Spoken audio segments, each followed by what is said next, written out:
नमस्कार, मैं उमाशंकर सिंह आज आपके लिए लेकर आया हूं बात खबरों की। बजट 2021-22 का विश्लेषण। कांग्रेस सांसदों ने बजट भाषण के दौरान पहला काला गाउन। नए भारत की नींव रखेगा केंद्रीय बजट, नितिन गडकरी। दिशाहीन है केंद्रीय बजट, तृणमूल कांग्रेस। बजट 2021-22 का विश्लेषण। वित्त मंत्री निर्मला सीतारमण आज बजट पेश कर दिया है। कोरोना काल में पेश किए गए इस बजट में उन्होंने देश को आर्थिक गति देने के लिए कई तरह के प्रावधान किए हैं। बजट की प्रमुख बातें इस तरह से हैं। स्वास्थ्य क्षेत्र को गति देने के लिए 75 हेल्थ सेंटर और कोरोना वैक्सीन को विकसित करने के लिए 35,000 करोड़ के पैकेज का ऐलान किया गया है। इसके साथ ही स्वास्थ्य सेवा के लिए सरकार ने 2.23 लाख करोड़ का ऐलान किया है। पुरानी कारों को स्क्रैप कर प्रदूषण पर लगाम लगाई जाएगी। इससे तेल आयात बिल भी घटेगा और सरकार द्वारा ऑटोमेशन फिटनेस सेंटर बनाए जाएंगे, जहां पर्सनल व्हीकल्स को 20 वर्ष और कमर्शियल व्हीकल्स को 15 साल के बाद ले जाना होगा। रेलवे के लिए 1,10,055 करोड़ का प्रावधान है। इसके अलावा सड़क परिवहन मंत्रालय के लिए 1,18,101 करोड़ का प्रावधान अतिरिक्त तौर पर किया गया है। किसानों की समस्याओं को देखते हुए वित्त मंत्री ने एमएसपी को बढ़ाकर उत्पादन लागत का 1.5 गुना करने का प्रस्ताव किया है।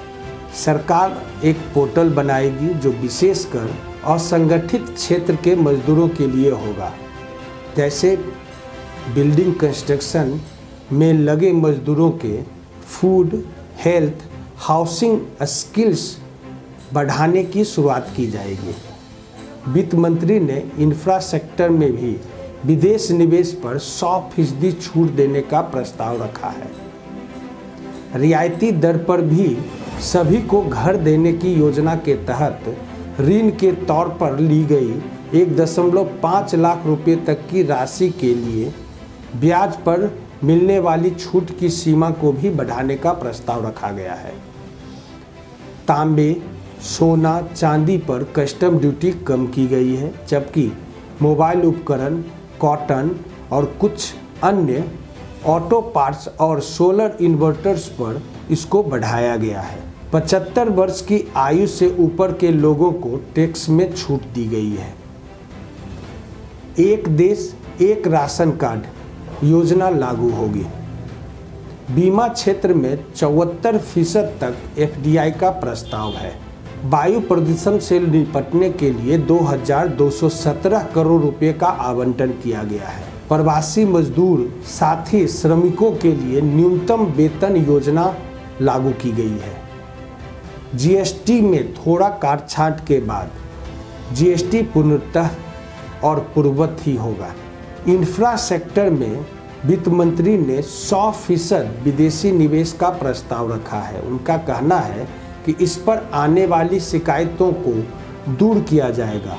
वित्त मंत्री ने कहा कि सरकार नोटिफाइड इंफ्रा डेट फंड बनाएगी जो जीरो कूपन बॉन्ड जारी करेगा। राष्ट्रीय अनुसंधान फाउंडेशन के लिए 50,000 करोड़ रुपए की परिव्यय डिजिटल लेन देन का प्रोत्साहन के साथ होगा। 1,500 करोड़ रुपए वित्तीय सहायता प्रदान करने एवं गहरे महासागर में शोध के लिए 4,000 करोड़ रुपए से अधिक के बजट परिव्यय की भी घोषणा की गई है। कांग्रेस सांसदों ने बजट भाषण के दौरान पहना काला गाउन। कृषि कानूनों के खिलाफ 71 दिनों से चल रहे किसानों के आंदोलन को लेकर कांग्रेस ने 2 सांसद ने बजट भाषण के दौरान सदन में काला गाउन पहनकर विरोध जताया।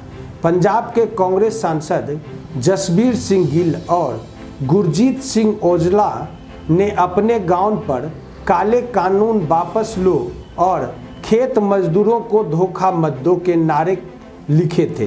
दिल्ली हरियाणा सीमा पर इंटरनेट बैन को लेकर सवाल किया है कि क्या यही डिजिटल इंडिया है? आखिर किसानों को बजट की जानकारियों से दूर क्यों रखा जा रहा है? काला गाउन पहन संसद पहुंचने को लेकर पंजाब के खड्डर साहिब से लोकसभा सांसद जसबीर सिंह गिल ने कहा कि हरियाणा की सीमाओं पर इंटरनेट बैन कर दिया गया है। क्या ये सरकार किसानों को डिजिटल इंडिया का हिस्सा नहीं मानती? उन्होंने कहा कि सरकार डिजिटल बजट पेश कर रही है लेकिन लोगों को इंटरनेट नहीं दे रही है। इसका क्या मतलब है? उन्होंने कहा कि आज सरकार जब अपनों की बात नहीं सुन रही है तो हमें किसानों की आवाज़ बनना पड़ रहा है।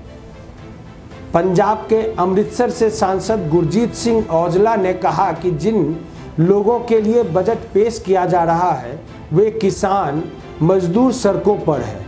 2 महीनों से ज़्यादा समय से किसान प्रदर्शन कर रहे हैं और सरकार है कि उनकी समस्या सुनने के बजाय उन्हें डराने धमकाने में लगी हुई है।